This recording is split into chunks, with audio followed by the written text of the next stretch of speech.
Alright everybody, welcome back to another one of me playing video games and not being too great at it and not really knowing what I'm doing. Um, this time around I was going to play more Phantasy Star, but the thing about that is I lost footage from um, another another time I played it. I'm kind of discouraged about that, so I think what I'm going to do is I'm going to go and just start from the beginning, because the first video wasn't very good. Um, so without further ado, this is Immortal Redneck.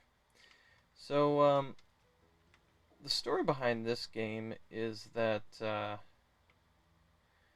you're... I'm going to walk over here to show you.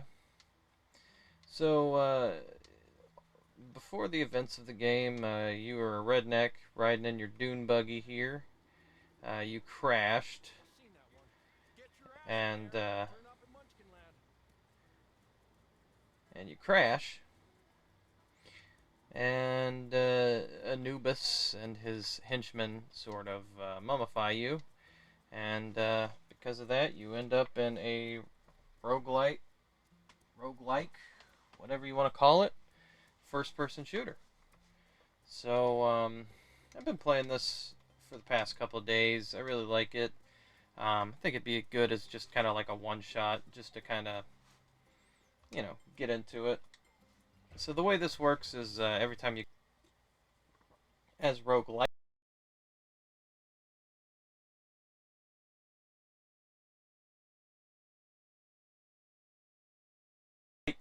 work, um, you gain money as you go, you build up stats every time you do a run. Hopefully you get a little better.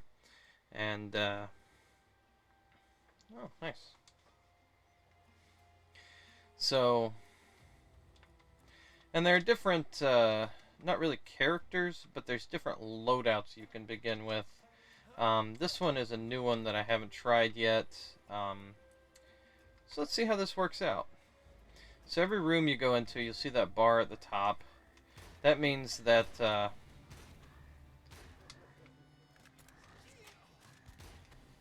that's kind of how many enemies are in the room. So it goes down every time you defeat an enemy. So you'll see that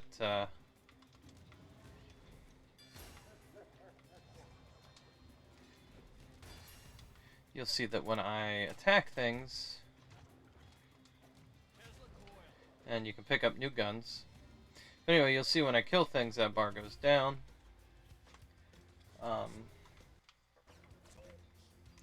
These enemies are really annoying because they teleport every time you shoot them.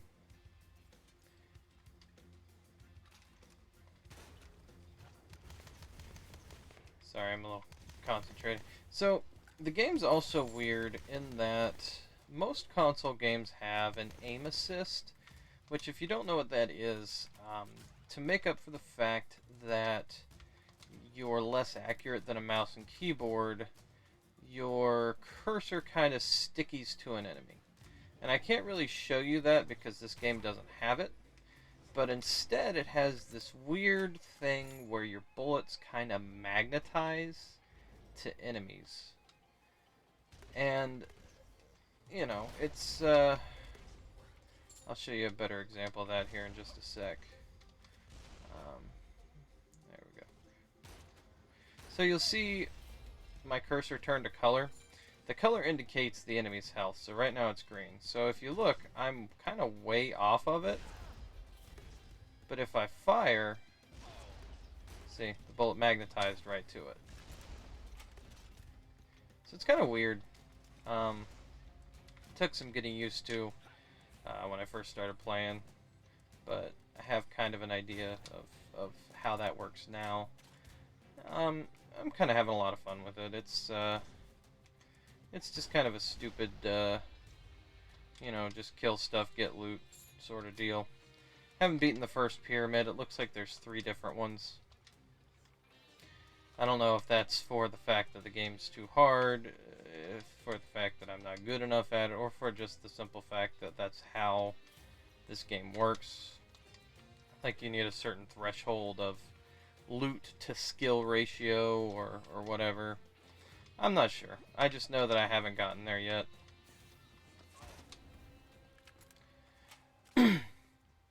So as you can see, you kill everything. The doors unlock. That's one I've already been in. You'll see at the upper left-hand corner there's a map that sort of lets me know what doors I haven't been through yet. So,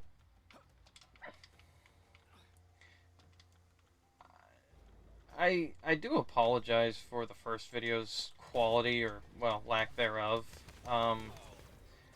Again, I don't really know what I'm doing here. A friend of mine helped me out, so I think the audio should sound good in this one. I listened to it before I started recording, which I thought the last time I had done that and it sounded fine, but you know how technology works. It doesn't do what you want it to.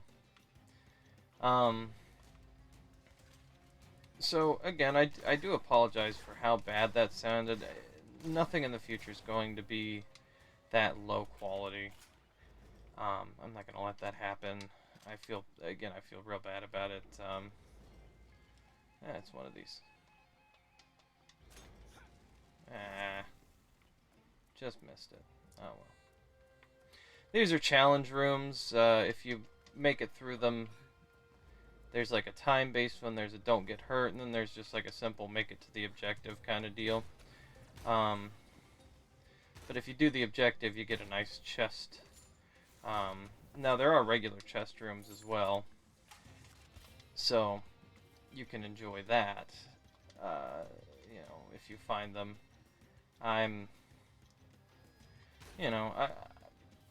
It's like that whole roguelike, you know, randomized dungeons sort of deal. So I don't really know specifics on how to find stuff. Oh, cool. So we are in a stair room.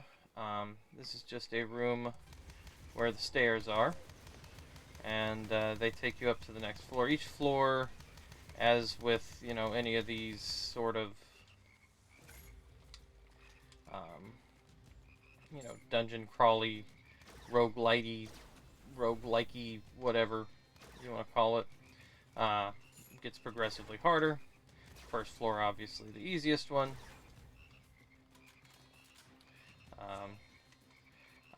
So at the end of the third floor, and I haven't managed to beat it yet. Okay.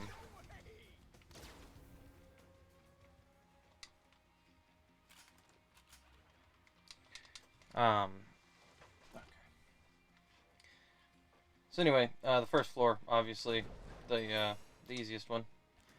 The third floor, there's a boss.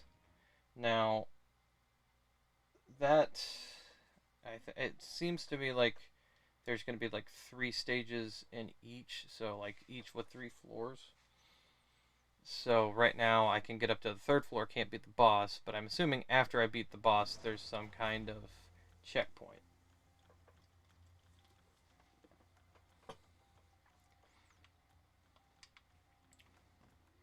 But again, that's something to see when and if it happens.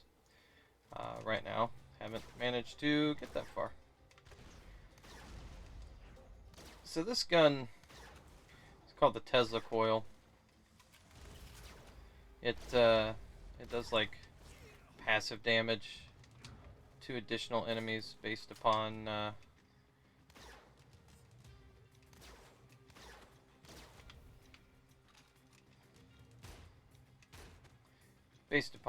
hitting them and all that. This one's called 4th of July. I don't know what it does. This is my first time using this character, so this is my first time with this particular weapon. So it just seems like it's a minigun of some kind, chain gun, whatever you want to call it. I prefer minigun.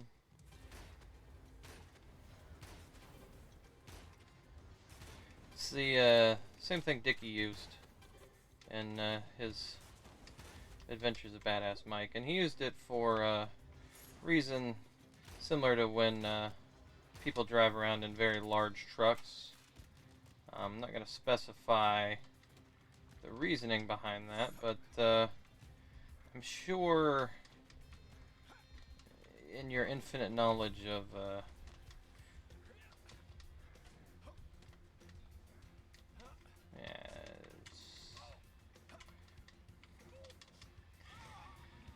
so okay, so you see there's like 3 different sections of the pyramid right there.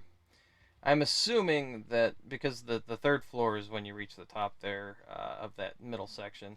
I'm assuming that that means that uh, there's some sort of like save or something to that effect. Also, depending on the time of the day, different. So you're always the redneck, um, but you have different favors. So I really like Apis or Apis.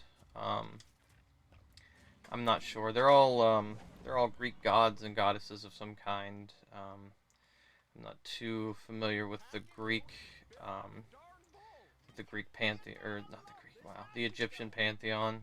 Did I say Greek? Wow. I I meant Egyptian the whole time. Sorry about that. Anyway, um, yeah. So they're all members of the Egyptian pantheon in some way. Um, I don't know much about the Egyptian pantheon. In fact, I know so little about it that I just called it Greek. So, yeah. Part of So this is the skill tree, and the kind of cool thing is there's a visual representation of it, as you see there. Every time you get something new, like a new branch, actually opens up on the actual tree, which I think is pretty cool. Um, yeah, doesn't hurt to increase my attack. So the one thing I like about Apis or Apis, however you pronounce it again, is that he has 4 weapons instead of the regular 3. Um, and even though I don't like the grenade launcher and I don't like the Gatling gun as much as the other 2, it gives you some fodder to trade around, and that I'm okay with. I like having some diversity in my weaponry, and I like having the ability to switch around what I have. Expiration date. All right. One of those things that I did was I bought an additional scroll. What scrolls do, and you didn't see any of them, is you can pick them up and they give you perks during your run. But see, like right there, there's a scroll. Sometimes they're really bad though. Like one is like you can't switch your weapon. One you can't run. One it just says shit and it says you get Jack, which is pretty great. I hope it pops up during this run. I mean, not because I want it, but just because it adds to the fun of the whole uh, ridiculousness behind this game. Which again, Immortal Redneck. I am a redneck who decided to go dune buggy riding in Egypt.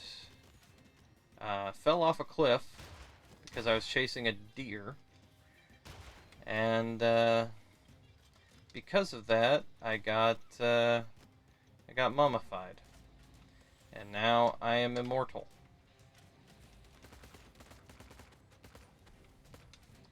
Hence, Immortal Redneck.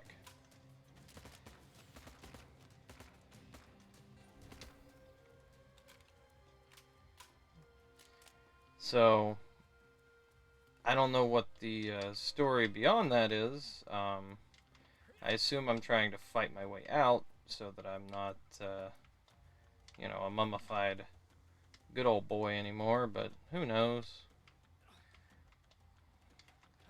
There's, there's a lot of humor in it, a lot of just odd game design choices, but I'm having a lot of fun with it. Is it something that'll tide me over forever, or that I could play for 100 hours. Probably not, but it's definitely something that's piqued my interest for a little bit, and I've always been a fan of the whole redneck versus supernatural. You know, you got man, I know Ash Williams wasn't a redneck, but reveal special rooms, nice. Oh, that one's one of my favorite ones. But you know, there's a series that I like called Bubba the Monster Slayer, or Bubba the Monster Hunter, something like that. It's really fun. Bubba's, you know, a big old good old boy, and he hunts critters of the night. It's pretty good. So, you know, always wanted to write something like that myself, but I'm just not.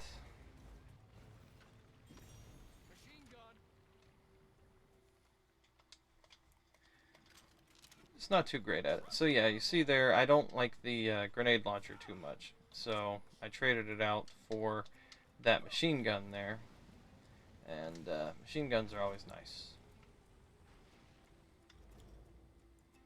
Big fan of the machine guns, because the little creatures that you saw, those little frogs, they take one bullet, I think, no matter what. So in order to take them out a lot easier, you just pop out a machine gun and you waste less bullets that way. That way you can use this on the bigger threats. See, like these guys here, they suck, but they only take one bullet. That guy takes 3, but he can deal a good bit of damage.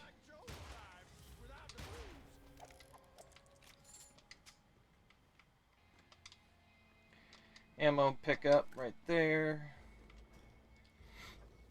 But yeah, you know, I'd love to see. So these guys too, another example of what you'd want to use a machine gun on. Low health, so you're not wasting as much bullets. Because ammo's not too much of an issue on the lower floors, but when you get to the higher floors, it definitely starts to become a problem. The bigger guys kind of start to be a little bit more spongy, because I forget what the breakdown is, but I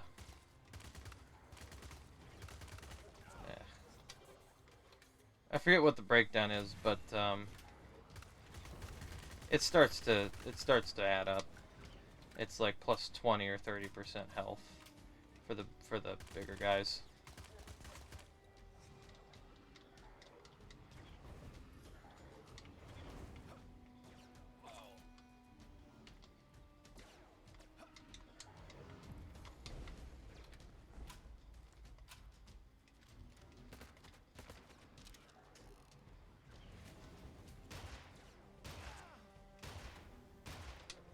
So, the guns kind of work weird, like I said. It kind of more reminds me of, like, if you played the first Mass Effect, or,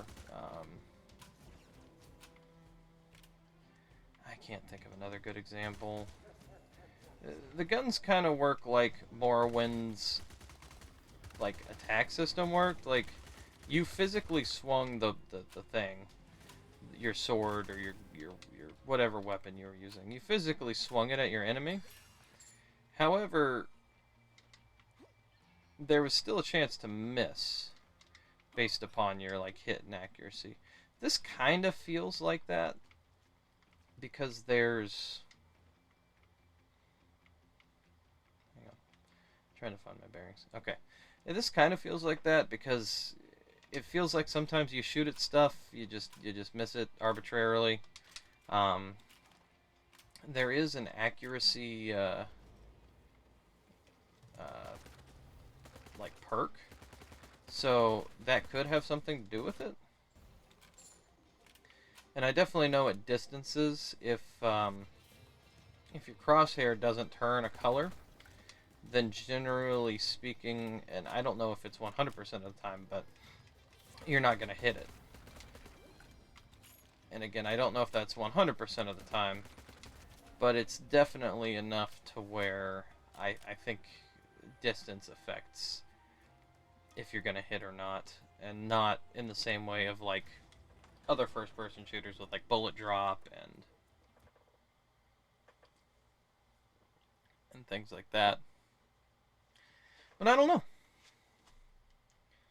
One thing I do know is, this has a really addictive gameplay loop.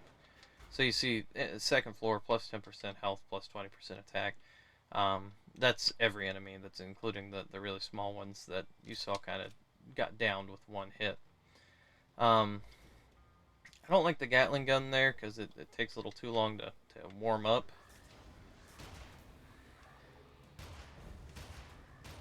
So as you see, these are taking more than one to get killed. These ones still take only one, which is nice. But those other ones, they were only taking one hit in the first floor. This guy will probably take like 4 shots. Still 3. Back when I was real big into Halo, I had a good idea of how much damage each enemy took to kill.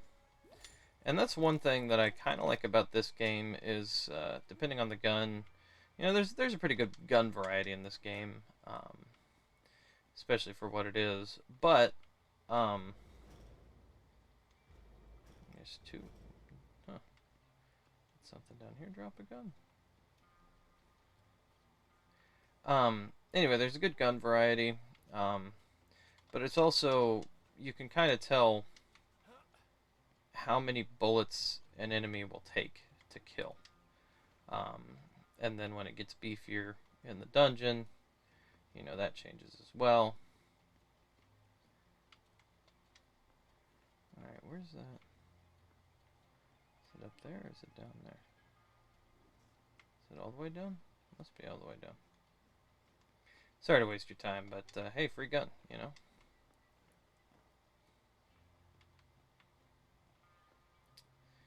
Oh well. So anyway, you have a good idea of how many shots are gonna kill something, and nice. That's where it came from. Alright. So again, like, if I crit with it, and crits have nothing to do with headshots. In fact, there's a little thingy on the loading screen at one point that'll say something to the effect of,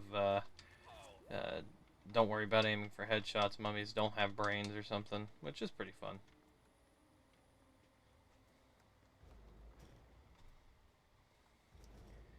Alright, this is the chest room.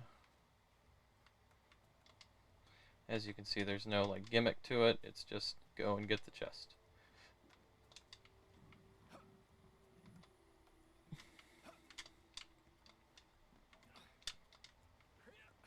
And yeah, there's some light first-person platforming, which is okay. I've never been a big platforming fan. I try to avoid them when I can. So there's a scroll. If it's a good one, all right, heavy bullets increases knockback. That's a good one. That's one I mean, it's not amazingly great, but it's good for those little enemies that kind of rush you and the big enemies that rush you. Because the more knockback you have, the less they sort of come at you, all willy-nilly. So,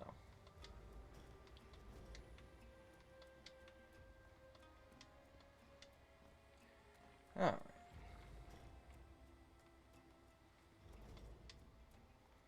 That's a tranquilizer gun. It's kind of a cool weapon, but I don't like it. I like dealing direct damage. So, this is a reach the chest mission. I don't know where it is. It's probably all the way up there.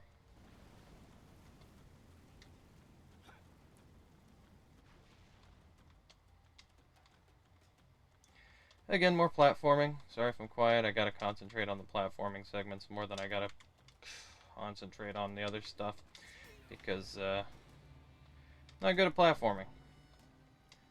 That's why I've never so I don't really pick up the Mario games, as much fun as they are. I did get Mario Odyssey for the Switch because I think it came with this Switch when I got it. Actually, I bought it used, and it had a couple of games with it. I think it had Mario, and I think it had. It didn't have Smash. I know I bought that, which I still have. I guess while I'm doing this platforming segment, since not much else is going on, I can talk about a piece of advice that I gave somebody writing-wise.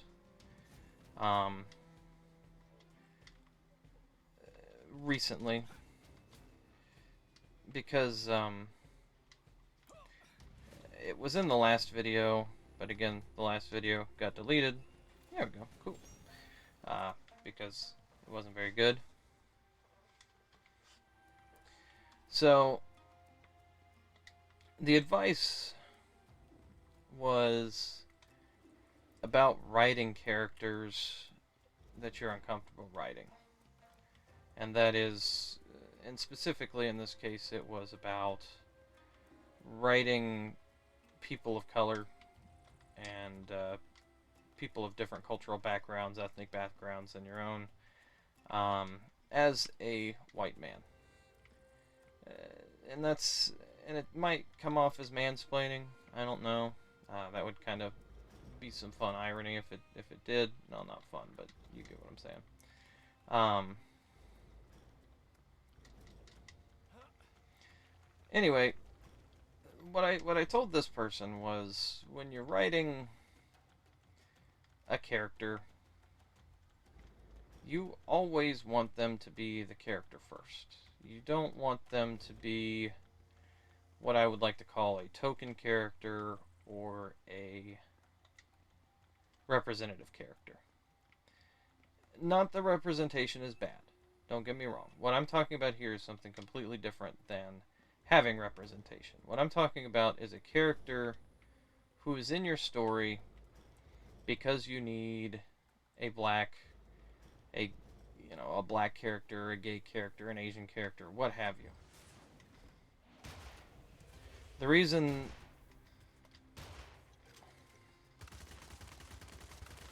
there we go. And let me explain a bit about what I mean when I say a token character and a representative character. When I say a token character, I mean a character that's simply there for what they are. For the fact that they're black, gay, Asian. They don't act like any other character, or they don't act like, anybody who is black, gay, trans, so on. They're just there so that the writer can say, oh, hey, look, you wanted a gay character? Here's a gay character. You wanted a black character? Here's a black character. They don't act or have any differences between any of the other characters. Next up is a representative character.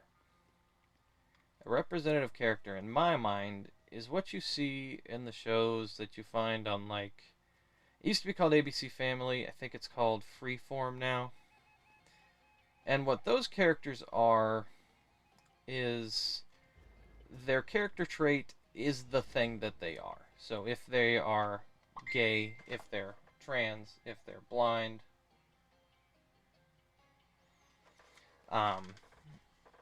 that's their whole character trait.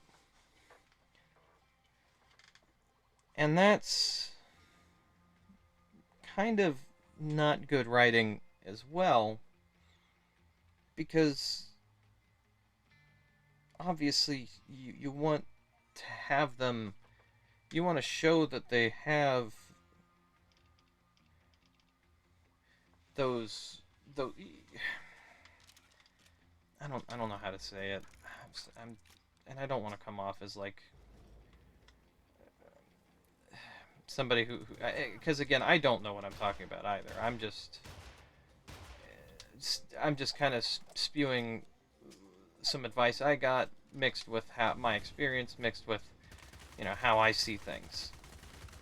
So you don't want to write your character as just a embodiment of the thing, and this includes mental health too. I mean, it's not just cultural and ethnical, ethnic. Um, you know, hey, you can throw your weapon too. I forgot to mention that. It's not just cultural and ethnic differences as well. It's neurodiversity. It's being differently abled. It's anything. And so for that reason, I say what you want when you write a character is what I call the happens to be character. They're a character who's a character first. They're let's make up a character for ourselves. We got a character named John. John sounds like a typical straight white male name, and let's come up with some traits for John. John likes to play basketball. John likes to run 3 times a day. John has a specific fascination with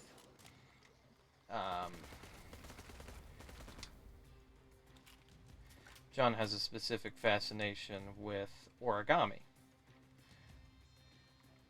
Those are all character traits that you would see in a character and be like, oh, that's cool, But I haven't described to you what John looks like. I haven't described to you John's sexuality. I haven't described to you John's physical aspects at all. Just that he does those things that I mentioned. Well, added on to that, as we would go on through the story, I would describe to you some things about John, including that he has to take a testosterone pill every day. That doesn't straight out spell to you that John is trans. He could be an older gentleman who needs to supplement his natural testosterone. He could be a bodybuilder, and extra testosterone helps him to make those gains. I haven't told you specifically if John is trans or not. So, using that knowledge, let's go a step further. And I describe John's hair. And I talk about how he missed his long hair. And that he could have long hair if he still wanted to. However, he chooses not to. Because he doesn't feel like it represents who he is anymore. Is John trans? Maybe not. Maybe he had cancer. Maybe he had testicular cancer. Maybe that's why he takes... Maybe that's why he takes those testosterone treatments. He doesn't have his testicles anymore. He can't produce that. Now, again, we keep going further and further. Eventually, it'll come to the point where, based on context clues, and context clues alone, you get to the understanding that John is actually a cancer patient. I don't need to spell out the fact that he's a cancer patient, because that takes away from the punch of it. That takes away from the potency. John, as a character, is not a person with cancer. John is a character who happens to have cancer. I gave sort of the same advice to somebody who was writing a character of a diverse background. This individual was writing a character who was female. And yes, if you're male, you can write female characters. And yes, if you're white, you can write non-white characters. Again, it's all about representation. It's all about understanding the character. It's all about realizing that you don't know everything, but you're willing to learn. And part of writing is you're not going to get better if you don't write out of your comfort zone. That's something you need to do. So for him, in his character's instance, she's a mixed ethnicity. Her mother is African American or black, and her father is Indian American, not native, not indigenous, Indian from India, Indian American. And I told he basically at one point spelled out for the audience, this is what her ethnicity is, but I was like, that kind of just it's brute forcing it. It doesn't okay. It doesn't really help the audience to just know that she is mixed ethnicity. What you want to do is you want to show, and this goes back to the old adage about writing in general. You want to show, not tell. So what I told him he could do is, he could have scenes where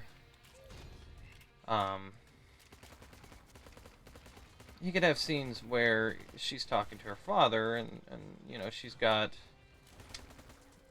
a much lighter or darker complexion than her father, due to the simple fact that her mother is black, and that would do fine to kind of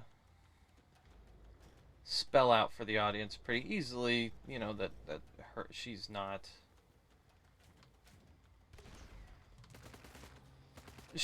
fully Indian.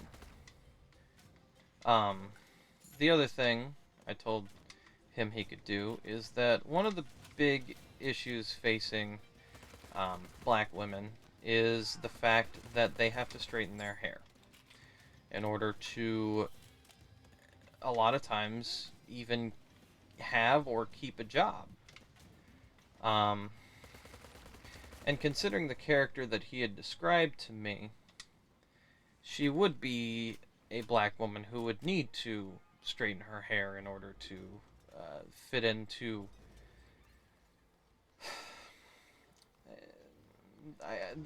there's really no better way to put it, but like white society, because that's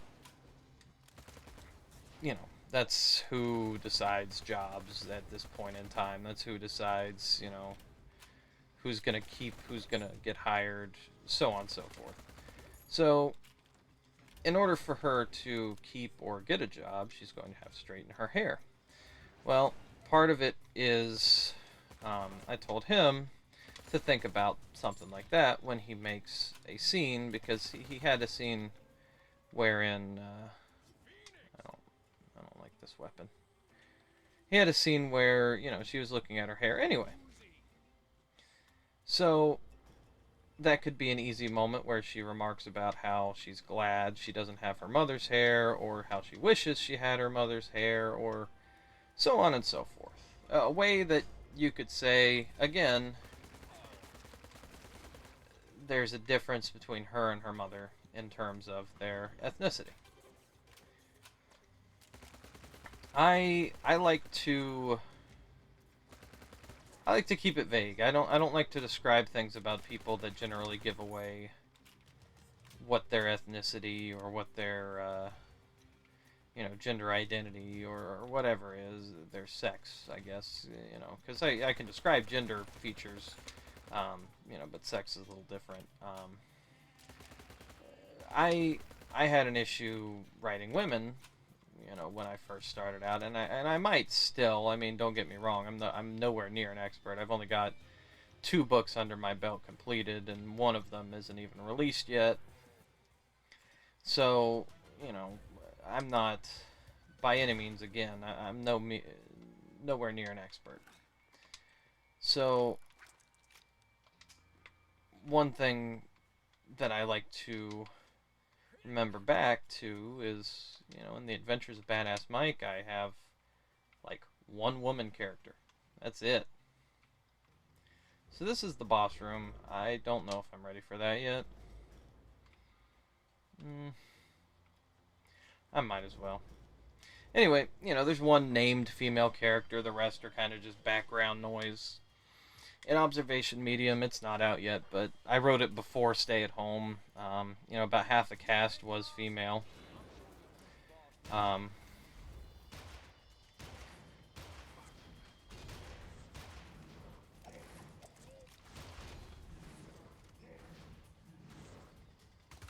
Sorry, concentrating.